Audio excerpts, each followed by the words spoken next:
Hi F lovers, welcome back to my channel. Video को start करने से पहले अगर अभी तक आप में से किसी ने भी मेरे चैनल को सब्सक्राइब नहीं किया है तो प्लीज़ चैनल को सब्सक्राइब, वीडियो को लाइक और नीचे कमेंट करते हुए ज़रूर बताइएगा कि ये न्यू एफ का फर्स्ट पार्ट आप लोगों को कैसा लगा। तो जैसे कि मैंने वोटिंग के लिए एक पोल डाला था, उसमें जिसको ज़्यादा लोगों ने वोट किया है वो है कम बैक टू मी, यानी कि जो आज मैं शेयर करूँगी वो एफ होगा कम बैक टू मी। लेकिन उसके एक कमेंट में आया था, मे बी मिस्ट्री उनका नाम है, उन्होंने कमेंट किया था कि मुझे पहला वाला शेयर करना चाहिए क्योंकि उन्हें मेरे एफ सुनने के बाद बहुत ज़्यादा रोना है। तो आप टेंशन मत लीजिए, आप इसमें भी जितना चाहे उतना रो सकती हैं क्योंकि यही तो मेरी स्पेशलिटी है कि मैं सैड स्टोरीज ही ज़्यादा अच्छी बनाती हूँ। रोमांटिक और फनी वीडियो एफ शायद मैं उतने अच्छे नहीं बना पाती हूँ, लेकिन हाँ सैड जहाँ पे आ जाता है उनमें मैं गजब कर देती हूँ। तो टेंशन मत लीजिए, आपको रोने का मौका पूरा पूरा मिलेगा। तो चलिए इसी के साथ हम लोग अपने न्यू एफ यानी कि कम बैक टू मी की तरफ बढ़ते हैं। सबसे पहले आप लोगों को फिर से मैं ये बता दूँ कि ये जो चैनल है ना एफ लवर वी, इसमें सिर्फ वांगशान एफ ही आएंगे। यहाँ पे कोई भी शांगवान एफ नहीं आने वाला है। किसी को भी शांगवान एफ सुनने हैं तो मेरे सेकंड चैनल पे विजिट कर सकते हैं, जो कि डिस्क्रिप्शन में आपको लिंक मिल जाएगा। इसलिए आज के बाद शायद मैं ये बताना भूल जाऊँ कि ये वांगशान एफ है, तो प्लीज़ खुद ही समझ जाइएगा कि ये जो चैनल है ना इसमें सिर्फ और सिर्फ वांगशान ही एफ आएंगे। इसके अलावा ये जो एफ है ये पूरी तरीके से सिर्फ मुझसे ही बिलोंग करती है। इसकी नरेटर, राइटर, ऑथर और एक्सप्लेनर सिर्फ मैं ही हूँ। और ना ही आज, ना ही आने वाले दिनों में, ना ही इन फ्यूचर कभी भी ये आपको किसी भी साइट पे, किसी भी एप्लीकेशन पे रिटन फॉर्म में नहीं मिलने वाली है। इसके अलावा ये एक ओमेगा वर्ड्स तो नहीं है, लेकिन हाँ फिर भी इसमें मेल प्रेगनेंसी देखने को ज़रूर मिलेगी। लेकिन इसमें मेल जो पार्टनर होता है ना उसके लिए किसी को उसे एक्सेप्ट करना अच्छा भी लगता है तो किसी को नहीं भी लगता है। और वांग जी यहाँ पे सेम है। जब वो अपनी 14 साल की उम्र तक है उसके लिए लड़के और लड़की का ही जो रिश्ता है ना वो परफेक्ट है। तब तक उसे लड़के और लड़की का रिश्ता बिल्कुल भी नहीं पसंद आता, लेकिन हाँ उसके बाद चीज़ें बदल जाएंगी। इसके अलावा इस एफ में एक मिसअंडरस्टैंडिंग के चलते लगभग विंग और वांग जी को अपनी लाइफ के 15 साल वेस्ट करने पड़ेंगे, जिसके चलते वो लोग 10 साल के बाद मिलेंगे तो सही, लेकिन फिर से वो लोग अलग होंगे, वो भी पूरे 5 साल के लिए। और अगर मिलेंगे भी तो भी वांग जी का गुस्सा इस लेवल तक बढ़ जाएगा कि शायद या फिर वो विंग की बात सुनने को तैयार नहीं रहेगा या फिर विंग उसकी बात को समझने के लिए तैयार नहीं रहेगा। इसमें बहुत बड़ी मिसअंडरस्टैंडिंग होने वाली है, जिसके चलते इन लोगों की लाइफ ना बहुत मेसरेबल होने वाली है। तो चलिए, जितना मुझे याद आया कि मुझे इस एफ के बारे में आप लोगों को बता देना चाहिए उतना तो मैं बता चुकी हूँ, और बाकी की चीज़ें आने वाली स्टोरी में आप लोग जान ही जाएंगे, क्योंकि सीक्रेट्स टाइम पे ही खुले तो वही स्टोरी में सही लगते हैं। अगर पहले ही हम ऑलमोस्ट सारी चीज़ें बता दें तो कहाँ इंटरेस्ट रहता है फिर स्टोरी सुनने में। तो चलिए हम लोग अपनी स्टोरी यानी कि कम बैक टू मी ये इस स्टोरी को स्टार्ट करते हैं। स्टार्ट होती है एक स्कूल से, जहाँ पे आज 2 नए बच्चे आए थे। वो कोई और नहीं, एक जैन चेंग था तो एक विभूजान था। जैन चेंग जो कि 14 साल का है और विभूजान जो कि अभी 13 साल का है। हाँ, इसमें जैन चेंग विभूजान से 1 साल बड़ा है, लेकिन दोनों के दोनों पढ़ते एक ही क्लास में हैं। अब ये सब कुछ कैसे हुआ, तो चलिए पहले थोड़ा सा फ्लैशबैक में चले आते हैं। विभूजान एक ऑर्फन है जिसको उसके अंकल यानी कि जैन फेंगमियान ने अडॉप्ट किया था। लेकिन अडॉप्ट तो उसने कर लिया, लेकिन उसकी वाइफ उस इंसान को, उस बच्चे को एक्सेप्ट करने के लिए बिल्कुल भी राज़ी नहीं थी, क्योंकि उसके दिमाग में एक चीज़ चल रहा था कि कांगसी सेरेन जो है वो उसके पति की या फिर मतलब गर्लफ्रेंड है थी या फिर लवर थी या फिर जो भी था, वो कहीं ना कहीं उसको पसंद करते थे। इसकी वजह से उनकी डेथ के बाद, मतलब विंग के पेरेंट्स के डेथ के बाद उसने उस बच्चे को उसके पास लेके आया है। इसलिए वो उस बच्चे से बहुत ज़्यादा नफरत करती थी और इसी के साथ उसने उस बच्चे को कभी भी अच्छे से ट्रीट नहीं किया। इवन उसको जैन चैंग का पर्सनल मेड बना के रखा था तब से, जब से वो 5 साल का था, और तब से ही उसे अडॉप्ट भी किया गया था। जब से वो उस घर में आया था, मैडम यू ने कभी भी उसके साथ अच्छा सलूक नहीं किया। उसको ना ही अच्छा खाने के लिए दिया, ना ही अच्छा पहनने के लिए दिया, इवन उसकी स्टडी तक रोकती थी। 5 साल की उम्र में उसने पूरी तरीके से अपने पेरेंट्स को खो दिया था। अपनी माँ को तो उसने अपने जन्म के 2-3 दिनों के बाद ही खो दिया था, लेकिन अपने पिता को उसने 5 साल की उम्र में खो दिया था, जिसके चलते अब वो पूरी तरीके से ऑर्फन था।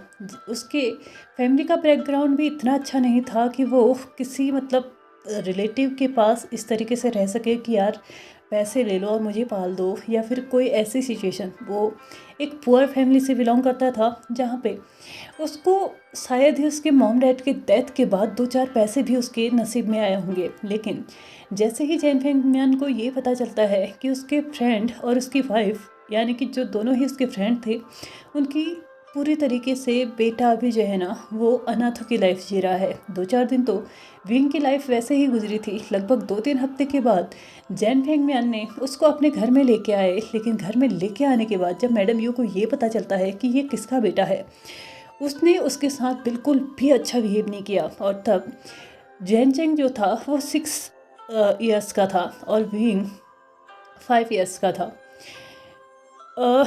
जैन फेंगमियन को लगा कि शायद ये चीज़ें इतनी आगे नहीं बढ़ेंगी, लेकिन मैडम यू ने तो हद ही कर दी। उसने ना ही विंग को ढंग से खाने के लिए दिया, ना ही ढंग से पहनने के लिए दिया, ना ही उसके साथ कोई अच्छा व्यवहार किया। इवन उसका उस घर में इतना दबदबा था कि जैन फेंगमियन और जैन चेंग भी उसके सामने विंग से कभी नहीं बात किया करते थे। किया भी करते थे तो भी डर डर के, कभी भी उसको अच्छी चीज़ें देना या फिर अच्छी चीज़ें पहनने के लिए देना, खाने के लिए देना, ये चीज़ करने की हिम्मत तो उन्हें होती ही नहीं थी, क्योंकि उस घर में पूरी तरीके से मैडम यू का राज चलता था। इवन देखा जाए तो पूरी तरीके से वो घर मैडम यू के नाम से ही चलता था। मैडम यू एक कंपनी को ऑर्गेनाइज मतलब रन करती थी, जिसके चलते उनकी इस फैमिली का जो मतलब स्टेटस था ना वो काफ़ी हाई था। या ये कहो कि चाइना में वो टॉप बिजनेस वूमन में आती थी। जैन फेंगमियान भी छोटा मोटा मतलब बिजनेस करते ही थे, लेकिन उतना नहीं करते थे जितना कि मैडम यू करती थी। मैडम यू एक बिजनेस टाइटून के नाम से जानी जाती थी, इसलिए उस घर में भी चलती उन्हीं की थी। उसकी एक और बेटी भी थी जो कि लगभग जैन चेंग से 3 साल बड़ी, यानी कि इस वक्त 9 साल की थी, और उसको भी उसने अपने मायके भेज रखा था, जहाँ पे उसकी मॉम यानी कि मैडम यू की माँ वहाँ पे उसको पाल रही थी, क्योंकि यहाँ पे रह के वो अपनी बेटी को इसी तरीके से मतलब जैन फेंगमियान के साथ इतने लोअर थॉट्स के साथ जीते हुए नहीं देख सकती थी। इसलिए उसने अपनी बेटी को अपने मायके भेजा हुआ था, ताकि उसकी माँ जैसा उसको बनाया है वैसे ही उसकी बेटी को भी बना सके। और रही बात जैन चेंग की, तो उसको तो उसकी माँ संभाल ही देगी। लेकिन बात आती है यहाँ पे विंग की।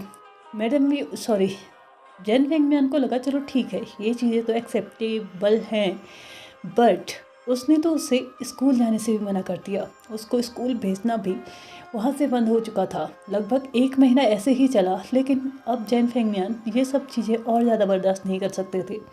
इसलिए उसने अपने सोर्सेस लगा के एक स्कूल में विंग को एडमिशन तो दिला दिया, लेकिन वो भी प्राइवेटली, यानी कि स्कूल में विंग आएगा नहीं, सिर्फ उसका एडमिशन रहेगा, वो पेपर से देने ही वहाँ पे जाएगा।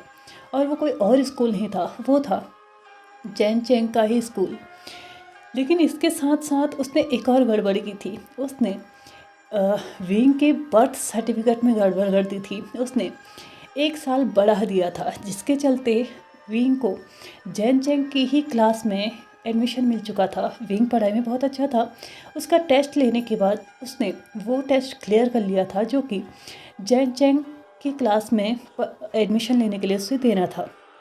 जैन चेंग की क्लास में उसे एडमिशन इसलिए दिया गया क्योंकि अगर कोई बच्चा पढ़ाई करता है तो उसके लिए सिलेबस ज़रूरी होता है, लेकिन अगर उससे पीछे की क्लास में यानी कि फर्स्ट स्टैंडर्ड में उसको डाला जाता है तो ऑफकोर्स सी बात है, यहाँ पे उसके लिए अलग बुक्स लेके आनी पड़ेंगी, अलग तरीके से उसको पढ़ाना पड़ेगा और मैडम यू से छुप के इतना सब कुछ नहीं किया जा सकता। लेकिन अगर जैन चेंग और विंग दोनों ही एक ही सेम क्लास में पढ़ते हैं तो उन दोनों की ही सिलेबस सेम होंगे और जैन चेंग घर आके अपने भाई की मदद कर सकता है। और ये आइडिया कहीं ना कहीं जैन चेंग ने ही उसे दिया था, अपने फादर को दिया था, क्योंकि छोटा था लेकिन फिर भी समझदार वो इतना था कि मैडम यू क्या कर रही हैं उसको समझ में आ रहा था कि एक बच्चे के लिए पढ़ना ज़रूरी होता है और मैडम यू उस बच्चे से उसका अधिकार छीन रही हैं। इसलिए उसने अपने पिता का साथ देने का सोचा और विंग के लिए ये सब कुछ करने का सोचा। इसी के साथ दिन निकलते गए, सब कुछ ठीक चल रहा था और सब कुछ अभी तक अच्छा चल रहा है। यानी कि विंग अपनी पढ़ाई तो कर रहा है लेकिन प्राइवेटली, लेकिन इसके अलावा घर में जो उसकी हालत थी ना वो एक नौकर से भी कम थी। एक नौकर को भी शायद एक किसी फेस्टिवल पे बोनस मिल जाएगा, मिठाई मिल जाएगी, अच्छा खाना कपड़े पहनने को दे दिए जाएंगे जियान मैंसन में, बट शायद विंग के नसीब में वो भी नहीं आता था, क्योंकि मैडम यू हमेशा ही जैन चेंग के जो गंदे पुराने कपड़े हो जाते थे ना उन्हीं को विंग के सर पे फेंक देती थी कि पहनना है तो पहनो, नहीं पहनना तो कोई ज़रूरत नहीं है। जैन चेंग के रूम में ही विंग के रहने का इंतज़ाम किया गया था, क्योंकि विंग जैन चेंग का पर्सनल मेट था। लेकिन हाँ, उसको कभी भी इजाज़त नहीं थी कि जैन चेंग के बेड में जाके सोए या फिर जैन चेंग से सर उठा के बात करे। अगर मैडम यू के सामने ऐसा कभी हो जाता तो विंग को इसकी पनिशमेंट मिलती और ये होती उनकी कोड़ों की बारिश, जो कि विंग न जाने कितनी बार अभी तक सह चुका था।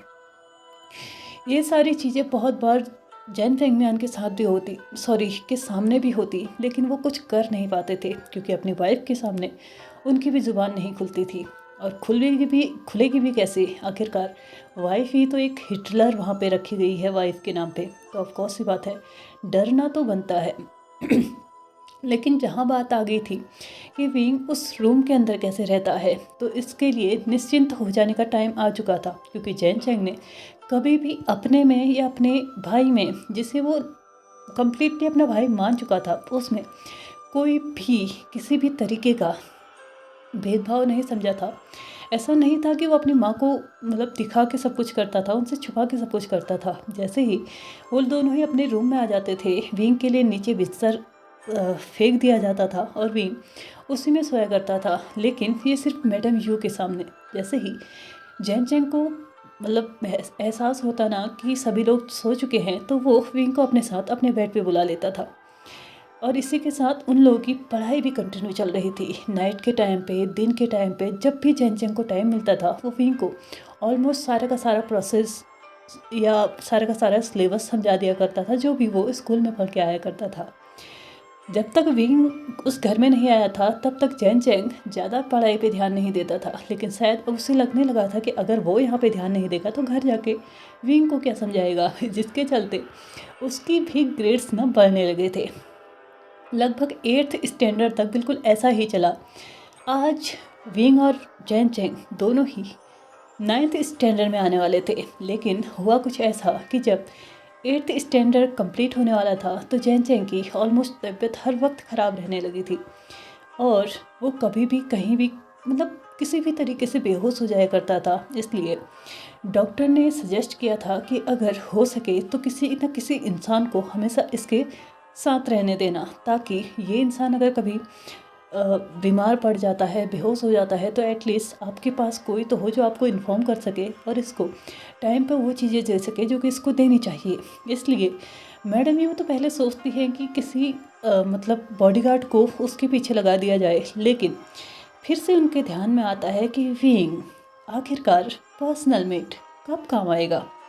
इसलिए मैडम यू ने अब विंग को उस स्कूल में भी भेज दिया था जिस स्कूल में जैन चेंग जाता था। लेकिन शायद मैडम यू इस बात से अनजान थी कि ये जो सारा मैटर हुआ था ना वो जैन चेंग और जैन फेंगमियान इन दोनों का ही रचाया हुआ था। जैन चेंग की कोई तबीयत ख़राब नहीं थी, उन्होंने ही डॉक्टर्स के साथ मिलके कुछ जैन चेंग को ऐसी मेडिसिन्स दी थी जिसके चलते जैन चेंग की थोड़ी बहुत तबीयत ख़राब तो रहती थी, लेकिन हाँ वो अंदर से स्ट्रॉन्ग था, बाहर से फिजिकली वो थोड़ा बहुत वीक हो जाया करता था, लेकिन उसको भी मैनेज करने के लिए डॉक्टर्स थे।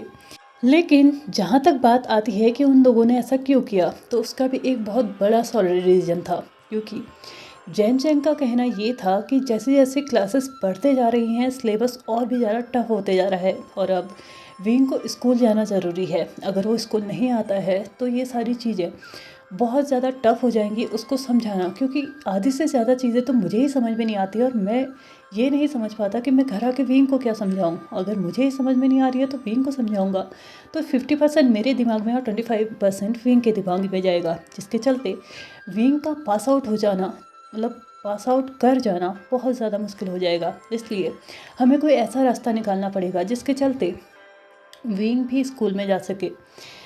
अभी तक वो 14 साल का बच्चा हो चुका था और आराम से सिचुएशन को समझने वाला हो चुका था। विंग अभी 13 साल का था, लेकिन हाँ उसे इतनी चीज़ें तो समझ में आती थी कि मैडम यू के सामने अब वो अपनी ज़ुबान नहीं खोल सकता, किसी भी चीज़ की डिमांड नहीं कर सकता, किसी भी तरीके से जिद नहीं कर सकता, ना ही वो अपनी पढ़ाई के लिए कुछ बोल सकता है, ना ही अपने लिए नए कपड़ों के बारे में बोल सकता है, किसी खिलौने के बारे में बोल सकता है। पैसे तो दूर की बात रही, कभी एक पैसा तक उसके हाथ में नहीं दिया गया। और पता नहीं क्यों मैडम यू आगे कब तक करने वाली थी विंग नहीं जानता था, लेकिन हाँ वो आज खुश ज़रूर था कि फाइनली उसके अंकल और ब्रदर की कोशिशों की वजह से आज वो स्कूल तो आया है।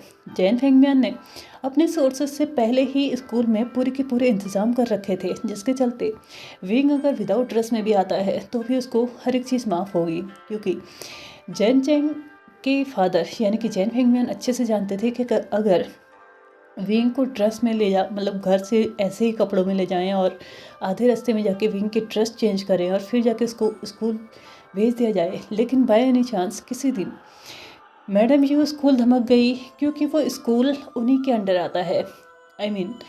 वो उस स्कूल की एक ट्रस्टी हैं, बहुत सारी चीज़ें वो वहाँ पे डोनेट करते रहती हैं, बहुत सारी चीज़ें हैं जो उनको वहाँ पे मैनेज करते रहती हैं, जिसके चलते वो कभी भी कहीं से भी कभी भी वहाँ पे टपक सकती हैं। अगर ऐसा हुआ तो विंग को उन्होंने यूनिफॉर्म में देख लिया तो शायद उनकी इतने सालों की मेहनत बेकार हो जाएगी।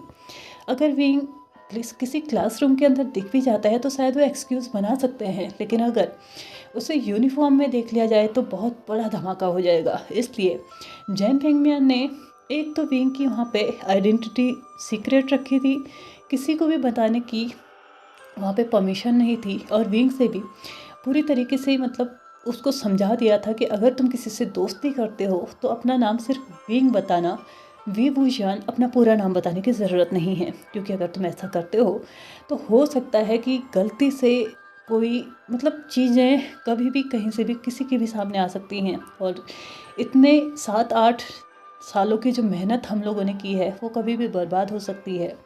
जैन वेंगम्यान और जैन चैंग ने बहुत ज़्यादा मेहनत की थी अपने इस छोटे भाई को पढ़ाने के लिए, और आगे भी वो इसी तरीके से मेहनत करना चाहते थे। घर में जो उसके साथ होता है वो तो अलग बात है, उनसे शायद भी कुछ टाइम के लिए हर्ट होगा, लेकिन अगर इसको पढ़ाई करने को ना मिले तो इसकी पूरी ज़िंदगी बर्बाद होगी। और जो चीज़ें उसको उसके साथ घर में होती है उससे बाद में वो हील भी हो जाता है, क्योंकि जैन चैंग और जैन फेंगमियान इतना उसे प्यार करते हैं। भले ही मैडम ये उसे चोरी छुपे ही सही, लेकिन हाँ उससे प्यार ज़रूर करते हैं, जिसके चलते विंग को कभी भी मैडम यू की डांट मार पनिशमेंट या वो कड़वे कड़वे से शब्द उसे कभी कोई फ़र्क नहीं पड़ा इन सब से। लेकिन हाँ छोटा सा बच्चा आखिरकार ये छिपा ज़रूर लेता है कि उसे फ़र्क नहीं पड़ता, लेकिन इसका असर उसके दिल में कितना होता है ये सिर्फ वही जानता है। इवन जब उसको सुनने के लिए मिलता है ना कि उसके पैदा होते ही उसने अपने माँ को भगवान के पास भेज दिया, कितना अनलकी है, कितना अपशकुनी है, बहुत कुछ उसको सुनने के लिए मिलता है, तो ये सारी चीज़ें उसके दिल और दिमाग में बैठ जाती हैं। लेकिन फिर उससे याद आता है कि एक इंसान के गलत बोलने से क्या होता है, जबकि इस घर में उसे 3 लोग हैं प्यार करने के लिए, जैन फेंगमियान, जैन चैंग, और जब अपने नैनीहाल से वापस आती है ना जैन यांगली, उसका तो प्यार अनलिमिटेड था। वो तो जैन चैंग और वी वूजियान इन दोनों को ही इतना प्यार करती थी कि विंग को कभी महसूस ही नहीं हुआ कि उसके पास कोई फैमिली नहीं है। लेकिन हाँ ये सारी कसर मैडम यू अकेले ही पूरी कर देती थी कि वो एक अनाथ है और उसको एक अनाथ की तरह ही रहना है। वो हमारे टुकड़ों पे पल रहा है तो इसका एहसान उसको चुकाना होगा, और वो भी जैन चैंग के पर्सनल मेड की तरह।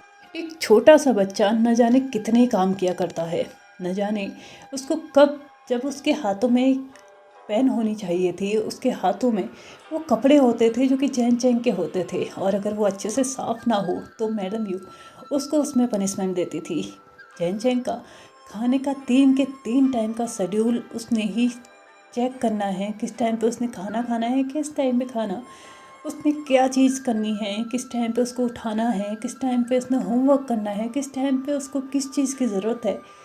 छोटे से बच्चे पे इतनी बड़ी जिम्मेदारी मैडम ने उन्हें डाल दी थी, लेकिन फिर भी उनका मानना ये था कि उन्होंने विंग पे एहसान किया है उन्हें उसे इस घर में रख के, जबकि सच तो ये था कि इससे ज़्यादा बेटर लाइफ तो वो एक ऑर्फनेज में जी सकता था। एटलीस्ट वहाँ पे 2 वक्त की रोटी ढंग से मिलती, हर किसी के लिए कपड़े आते तो उसके लिए भी आते, हर एक चीज़ दूसरों के लिए आती तो उसके लिए भी आती, हर एक चीज़ सबको मिलती तो उसको भी मिलती, और सबसे बड़ी बात उसको ये छुप छुपा के पढ़ाई नहीं करनी पड़ती, जो कि आज उसे करनी पड़ रही है। लेकिन क्या कर सकते हैं, किस्मत में एटलीस्ट उसकी पढ़ाई तो है। वो इस बात से खुश था क्योंकि उसको पता है कि पढ़ाई कितनी ज़रूरी है। इसलिए उसने भी जब जब उसे टाइम मिला, चाहे रात के 2 बजे ही क्यों ना हो, अगर उसे टाइम मिला है पढ़ाई करने का तो उसने उस टाइम को पूरी तरीके से यूटिलाइज़ किया है। जैन चैंग तो उसको समझा देता था, ये आज हमने पढ़ा है, ऐसा हमने पढ़ा है, लेकिन दिन भर जो उसका रिवाइज वो करता था ना, वो अपने बेस्ट पे करता था। कोई भी नहीं होता था उसकी हेल्प करने के लिए, लेकिन वो फिर भी करता था।